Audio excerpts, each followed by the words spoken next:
Ready. আসসালামু আলাইকুম।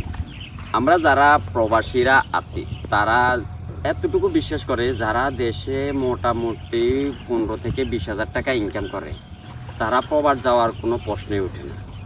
কিন্তু আমরা তো অনেক বুঝি, আমরা বাঙালি জাতি, এই কারণে আমাদের 25,000 টাকা 30,000 টাকা চাকরি বেতনের চাকরি তুইও আমরা প্রবাস জানার জন্য ব্যস্ত হয়ে যাই।